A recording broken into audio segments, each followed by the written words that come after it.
ശ്രീമതി ടീച്ചർക്ക് ചരിത്രം അറിയത്തില്ല എന്ന് തോന്നി. ഇന്ന് ക്രിസ്ത്യാനികളുടെ ഏറ്റവും വലിയ പ്രൊട്ടക്ടറായിട്ട് ഞങ്ങൾ നിങ്ങളെ നോക്കിയോളാം എന്ന വികാരമാണ് നിങ്ങളെപ്പോഴും ഇന്ത്യയെ പറഞ്ഞു നടക്കുന്നത്.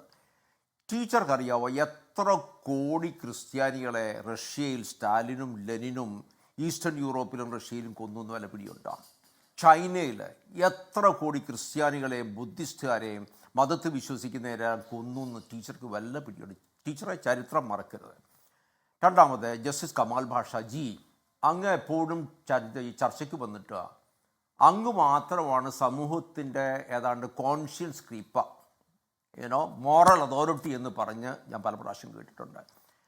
ജസ്റ്റിസ് കമാൽ ഭാഷ, ഞാൻ ഡൽഹി കമ്മീഷണറായിരിക്കുമ്പോൾ 8 വർഷം ഞാൻ തോക്കും കൊണ്ട് നടന്നു. ഇവിടുത്തെ മഫിയയുടെ 14,310 കൊട്ടാരങ്ങൾ ഇടിച്ചു പൊളിച്ചു. എൻ്റെ ഭാര്യയെ അവർ അടിച്ചു മരിച്ചു എന്ന് പറഞ്ഞ് ഇട്ടിട്ട് പോയി. എൻ്റെ മക്കളെ അടിച്ചു. കമാൽ ഭാഷാജി, അങ്ങ് ഹൈക്കോടതിയിലെ എയർ കണ്ടീഷൻ മുറിയിൽ ഇരുന്നിട്ട് പുറത്തു വരുമ്പോൾ ഇപ്പം മനോഹരമായിട്ട് ഇതൊക്കെ പറയാൻ സാധിക്കും. ഞങ്ങളൊക്കെ ജനങ്ങൾക്ക് വേണ്ടി കഷ്ടപ്പെട്ട് ഇന്ത്യൻ ഭരണഘടന എന്ന് പറയുന്ന ആ ഉത്തരവാദിത്വം ഏറ്റെടുത്ത് ജോലി ചെയ്ത ആൾക്കാരാണ്. അപ്പോൾ ഇങ്ങനെയൊക്കെ അങ്ങ് ടെലിവിഷൻ വന്ന് പറയുന്നത് കേൾക്കുന്ന വളരെ രസകരമാണ്. പക്ഷേ അതിനപ്പുറത്തൊരു ലോകമുണ്ട്, ഞങ്ങളൊക്കെ ജീവിച്ച ഒരു ലോകമുണ്ട്. പിന്നെ ശ്രീകണ്ഠൻ നായർ, നമുക്ക് ഈ മതത്തിൻ്റെ ജാതിയുടെ അപ്പുറത്തെ ഞാൻ പറയട്ടെ, കേരളത്തിൽ ഞാൻ പറയാം 4 കാര്യങ്ങൾ നമുക്ക് ചെയ്യാൻ പറ്റുമോ? ഞാൻ യഥാർത്ഥ കാര്യങ്ങളിലേക്ക് കേരളത്തിൻ്റെ വിഷയം. 1, മുല്ലപ്പെരിയാർ ഡാമാണ് കേരളത്തിൻ്റെ ഏറ്റവും വലിയ വിഷയം. ആ ഡാം എന്തെങ്കിലും പൊട്ടും. ആ ഡാം പൊട്ടിയാൽ 5 ജില്ലകൾ പോയി ഏതെങ്കിലും 50 ലക്ഷം ആൾക്കാരെങ്കിലും ചത്തുപോകും. നമുക്കതിനൊരു പരിഹാരം ഉണ്ടാക്കാൻ സാധിക്കുമോ? 1. രണ്ടാമത്തെ കാര്യം, നമ്മുടെ റബ്ബറിൻ്റെ വില 2011 മുതൽ പ്രൊഡക്ഷൻ കോസ്റ്റ് ഇന്ന് 192 രൂപയാണ്. അതിൻ്റെ ഒത്തിരി പുറകിലാണ് നമ്മൾ വിറ്റുകൊണ്ടിരിക്കുന്നത്. കേരളത്തിൻ്റെ സാമ്പത്തികം തകർന്നു പോയി. ഇതിനൊരു പരിഹാരം കാണാൻ സാധിക്കുമോ? 3, നമ്മുടെ മത്സ്യത്തൊഴിലാളികൾ 590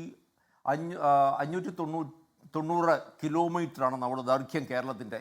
ഇവിടെ കടൽ തീരത്ത് താമസിക്കുന്ന ആൾക്കാരെ കടൽ ഭിത്തി ഉണ്ടാക്കണം. കടൽ ഇടിഞ്ഞു പോകുന്നതുകൊണ്ട് ലക്ഷക്കണക്കിന് ആൾക്കാരുടെ വീട് പോകുന്നു. അവർക്ക് മത്സ്യം പിടിക്കാൻ പറ്റുന്നില്ല. ഒന്നാമത് വളരെ കുറച്ച് മീൻ മാത്രമേ ഇപ്പം നമ്മുടെ ഫിഷറീസിൽ നിന്ന് കിട്ടുന്നുള്ളൂ. കാരണം ഗ്ലോബൽ വാർമിംഗ് കൊണ്ട്, ആഗോള വാർമിംഗ് കൊണ്ട് മീൻ കിട്ടുന്നില്ല. അവരുടെയൊക്കെ സ്ഥിതി വളരെ മോശമാണ്. അവർക്കൊരു ജീവിതം ഉണ്ടാക്കി കൊടുക്കാൻ സാധിക്കും. 3ാമത്തെ കാര്യം. 4, ഞാൻ കഴിഞ്ഞ ഈ LSG ഇലക്ഷൻ, പഞ്ചായത്ത് ഇലക്ഷന് 20 ദിവസം തിരുവഞ്ചൂരിൻ്റെ മണ്ഡലത്തിലായിരുന്നു, കോട്ടയത്ത്. ഞാൻ ഏതാണ്ട് 3000 വീടുകളിൽ പോയി. അവിടെ ഒരൊറ്റ ചെറുപ്പക്കാരനെ കണ്ടിട്ടില്ല. തിരുവഞ്ചൂരെ, നിങ്ങളുടെ മണ്ഡലത്തിൽ നിന്ന് ഈ ചെറുപ്പക്കാരെല്ലാം എങ്ങോട്ട് ഓടിപ്പോയി? നിങ്ങളുടെ കേമമായ ഭരണം കൊണ്ട് ഒരൊറ്റ ചെറുപ്പക്കാരൻ തിരുവഞ്ചൂരിൻ്റെ മണ്ഡലത്തിൽ കണ്ടില്ല. ഞാനവിടെ ഏകദേശം 4 വർഷം കളക്ടറായിരുന്ന ആളാണ്. ഞാൻ ആ കോട്ടയം ജില്ലയിൽ നിന്ന് MLA ആയിരുന്നു. എന്തുകൊണ്ടാണ് തിരുവഞ്ചൂര് ഒരൊറ്റ കുട്ടിക്ക് പോലും നിങ്ങൾക്കൊരു ജോലി ഉണ്ടാക്കി കൊടുക്കാൻ പറ്റാത്തത്? ഞാൻ ഈ ചോദ്യം ശൈലജ ടീച്ചറോട് ചോദിക്കുക. നിങ്ങളൊക്കെ വലിയ തത്വങ്ങളൊക്കെ പറയും. എവിടെയാണ് നമ്മുടെ പിള്ളേരെ? നമ്മുടെ കോട്ടയം കേരളവും ഒക്കെ വൃദ്ധന്മാരുടെ ഒരു സംസ്ഥാനമായി മാറുകയല്ലേ? നിങ്ങൾ എന്തെങ്കിലും സമ്മതിക്കുമോ? കേരളത്തിൽ വ്യവസായമോ എന്തെങ്കിലും വരാൻ നിങ്ങൾ സമ്മതിക്കുമോ? നിങ്ങൾ ഈ LDFും UDFും ഭരിച്ച് കുളവാക്കി. പണ്ടൊക്കെ ആൾക്കാർ ജോലിക്ക് ഗൾഫിലേക്ക് പോകുമായിരുന്നു.